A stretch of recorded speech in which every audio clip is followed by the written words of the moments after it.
اعوذ باللہ من الشیطان الرجیم بسم اللہ الرحمن الرحیم الصلاۃ والسلام علیک یا سیدی یا رسول اللہ وعلی ازواجک و اصحابک و آلک یا سیدی یا حبیب اللہ۔ الحمدللہ لاہور شہر سے یہ 16واں پروگرام ہے اللہ کی صفات اور مردے کے عنوان سے۔ آج بروز اتوار 19 ذی-القعدہ 1443 ہجری 19 جون 2022 عیسوی ہے۔ موت اور قبر کے اندر صاحب قبر کے تصرفات کے حوالے سے ہماری بات پچھلے پروگراموں سے چلتی چلی آ رہی ہے، اور آج کے اس پروگرام میں بھی ہم مزید انشاءاللہ اسی پر بات کریں گے۔ یاد رہے کہ سجدہ آدم علیہ السلام کی بہت سی حکمتیں ہیں، بہت سی حقیقتیں ہیں، اور یاد رہے کہ اس سجدے میں جو آپ کو کردار نظر آتے ہیں، سیدنا آدم علیہ السلام خاکی بشری مادی حالت، پھر فرشتہ نوری مخلوق، پھر جن آگ والی مخلوق ناری مخلوق۔ تو اس میں پچھلے پروگراموں میں آپ کو یہ عرض کیا گیا کہ سورۃ الانفال جو کہ 8ویں سورت ہے، اس کی آیت نمبر 48 میں جن کے یعنی ابلیس کے، شیطان کے بصورت بشر میدان بدر میں موجودگی کا ذکر ہے کہ جن جو ہے وہ بشری صورت اختیار کر سکتا ہے۔ کثیر احادیث ہیں جو جنات کی مختلف صورتوں پر دلیل ہیں، یعنی جن سانپ کی صورت بھی اختیار کر سکتے ہیں، انسان کی صورت بھی اختیار کر سکتے ہیں، اور پھر واپس اپنی اصل صورت میں بھی آ جاتے ہیں۔ اسی طرح فرشتے کے حوالے سے سورہ مریم کی آیت نمبر 19 پیش کی گئی کہ جس میں حضرت جبرائیل علیہ السلام کا بشر کی صورت میں سیدہ مریم رضی اللہ تعالی عنہا کی خدمت میں پیش ہونے کا واقعہ ذکر کیا گیا ہے۔ یعنی فرشتہ بھی انسانی صورت اختیار کر سکتا ہے اور واپس اپنی نوری حالت میں بھی آ سکتا ہے۔ تو جب ایک مخلوق اپنی شکل بدل کے دوسری شکل اختیار کرے اور پھر دوسری شکل سے دوبارہ اپنی پہلی صورت میں واپس آ جائے تو انگریزی زبان میں اس کو ٹرانسفارمیشن بھی کہتے ہیں۔ اس کے لیے لفظ ٹرانسفارمر بھی استعمال کیا جاتا ہے۔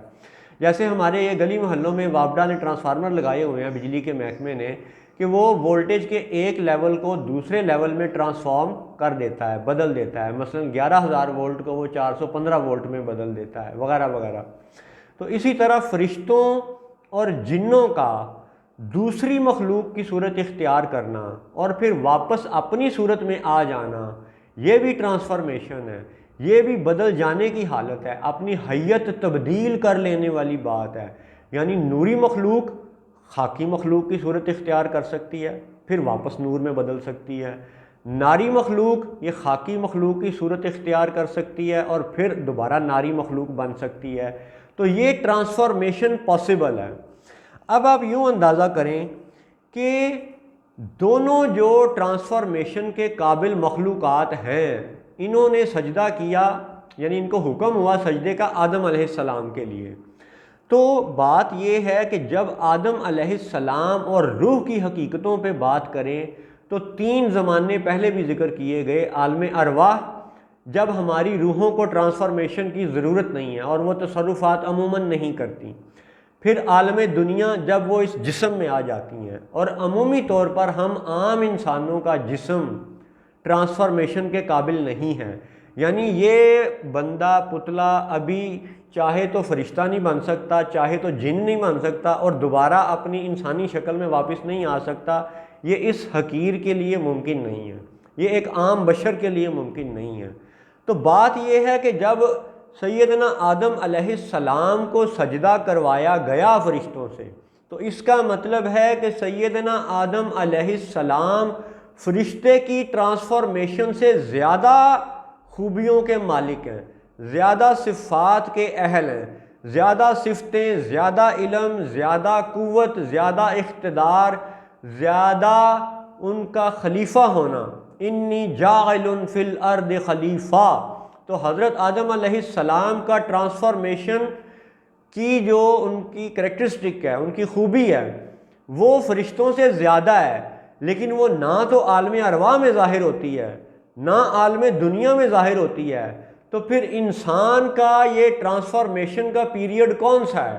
کون سا وقت ہے کہ جب انسان یا بشر اپنی اس تبدیل ہونے والی حیت کو ظاہر کرے؟ تو چند ایسے واقعات ہیں کہ جس میں ٹرانسفارمیشن دنیا میں بھی ممکن ہے، ٹھیک ہے؟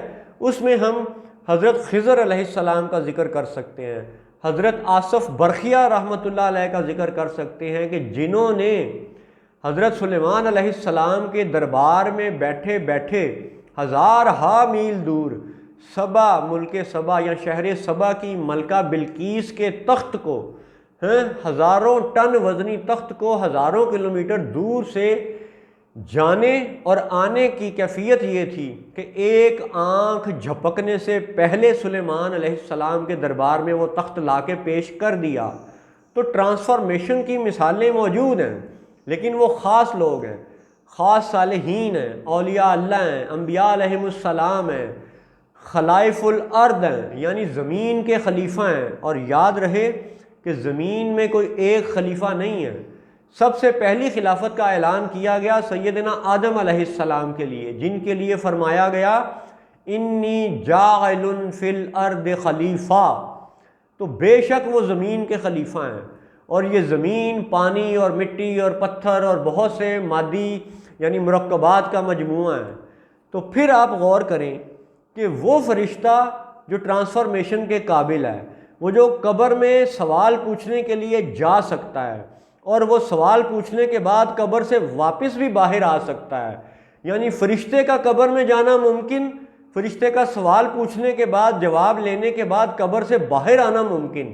تو پھر یہ کیسی بات ہے کہ فرشتہ جس نے آدم کو سجدہ کیا، ٹھیک ہے، تو وہ جو مسجود ملائکہ ہیں، وہ جو آدم علیہ السلام ہیں، جو اس زمین کے خلیفہ ہیں، وہ اس زمین کی مٹی سے قبر کی حقیقتوں سے باہر کیوں نہیں آ سکتے؟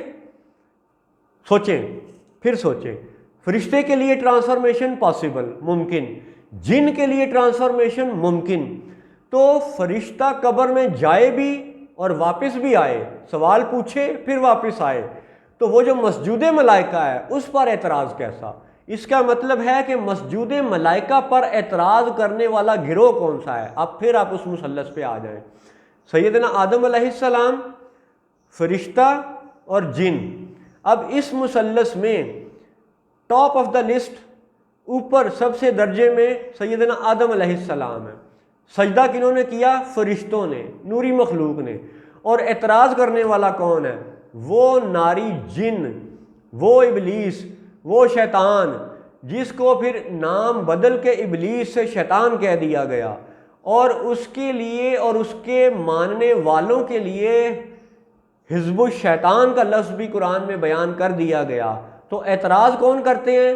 شیطان اور حزب الشیطان، یعنی کہ آدم علیہ السلام کی ٹرانسفارمیشن کی کریکٹرسٹک پر، ان کی حیت تبدیل کرنے کی خوبی اور خاصیت پر اعتراض کون کرتا ہے؟ ہمیشہ حزب الشیطان کرتا ہے، اور وہ ہمیشہ وسوسے کھڑے کرتا ہے۔ نہیں جی یہ کیسے ہو سکتا ہے جی، مر گئے مٹی میں مل گئے، وہ کیسے قبر سے باہر آ سکتے ہیں؟ اوہ اللہ کے بندے، سوچ، اپنی عقل سے سوچ کہ وہ فرشتہ جو ٹرانسفارمیشن کے قابل ہے، جو بشر بن سکتا ہے، وہ قبر میں جائے اور قبر میں آئے، باہر آئے، اس کے لیے ممکن، تو مسجود ملائکہ کے لیے کیوں نہیں ممکن؟ اور یہ بھی یاد رہے کہ فرشتہ اس زمین کا خلیفہ نہیں ہے، جن اس زمین کا خلیفہ نہیں ہے۔ اس زمین کے خلیفہ کون ہے؟ آدم علیہ السلام ہے۔ اس کے علاوہ کون ہے؟ یہ اگلے پروگرام میں بات کریں گے۔ لیکن یاد رہے کہ یہ قبر، یہ مٹی، یہ زمین، اس پوری زمین کے خلیفہ کون ہے؟ انی جاعل فی الارض خلیفہ، اور یہ سیدنا آدم علیہ السلام ہے۔ اور سیدنا آدم علیہ السلام مسجود ملائکہ ہیں۔ ان کا قبر سے باہر آنا، قبر میں رہتے ہوئے تصرفات کرنا، یہ سجدہ آدم کی حقیقتوں سے ثابت ہے کہ جب فرشتے کے لیے یہ ساری باتیں ممکن ہیں تو مسجود ملائکہ کے لیے بھی ممکن ہے، کیونکہ آدم کی شان فرشتوں سے زیادہ ہے، اسی لیے وہ مسجود ملائکہ ہیں۔ یہی دین ہے، یہی قرآن ہے، یہی تعظیم نبی کا سبق ہے۔ اور پھر یہ بات یاد رہے کہ اگر کوئی یہ کہے کہ جی روح اگر قبر سے باہر آ جائے، ٹھیک ہے، تو وہ تو سمجھ میں آتا ہے، جسم کیسے آ سکتا ہے؟ ٹھیک ہے، پھر وہی بات کہ جب ٹرانسفارمیشن فرشتے کے لیے ممکن ہے، جن کے لیے ممکن ہے، تو انسان کے لیے ممکن کیوں نہیں ہے؟ کیا خلیفۃ الارض آدم علیہ السلام اور زمین کے دیگر خلیفے وہ اس بات پر فرشتوں سے زیادہ قابل نہیں ہیں، زیادہ قادر نہیں ہیں؟ یہ سب اللہ ہی کی دی ہوئی طاقتیں ہیں۔ تو جو طاقت فرشتے کے لیے مان لی جائے، وہی اللہ کی عطا کردہ طاقت آدم کے لیے ماننے پر اعتراض کیوں؟ اس کا مطلب ہے کہ اعتراض ہمیشہ حزب الشیطان کی طرف سے ہوتا ہے۔ دوسری بات، ایک نقطہ یہ بھی سمجھ لیں کہ اگر آپ روح کو آنے اور جانے پر قادر مان رہے ہیں تو پھر یہ سوال آئے گا ذہن میں کہ روح جو ہے وہ انسان کی مدد کیسے کر سکتی ہے؟ روح تو روح ہے، تو مادہ تو یہ خاکی جسم ہے، مٹی ہے، ہڈی ہے، دانت ہے، کئی طرح کے یہ مادے ہیں، ٹھیک ہے، کھال ہے، بال ہے، چمڑا ہے، دانت ہے، ہونٹ ہے، دل ہے، وغیرہ وغیرہ۔ تو یہ مختلف جو مادے کا مجموعہ ہے، تو روح اس پہ اثر انداز کیسے ہو سکتی ہے؟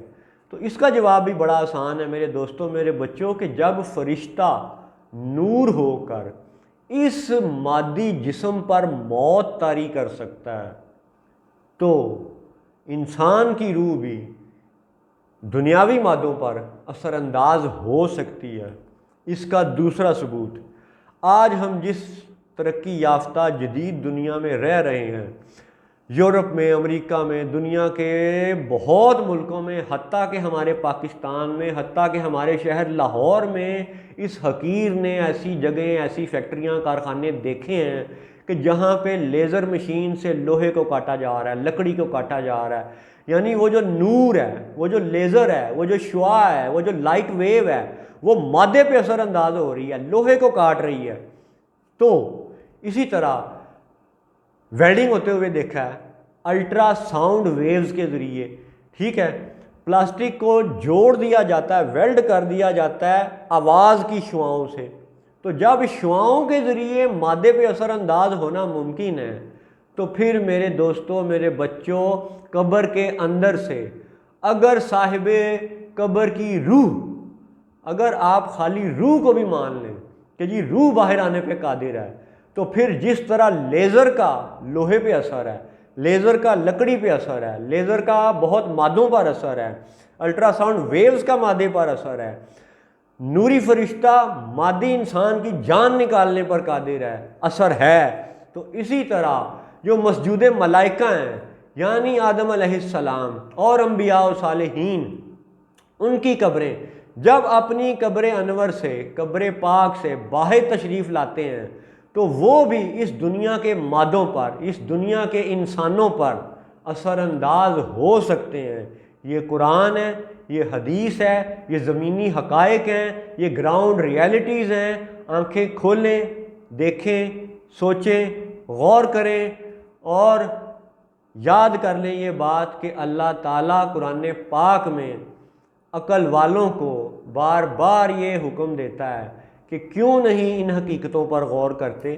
سوچو، غور کرو، تاکہ تمہیں انبیاء علیہم السلام کی یہ حقیقت سمجھ آئے کہ وہ مسجود ملائکہ کیوں ہیں۔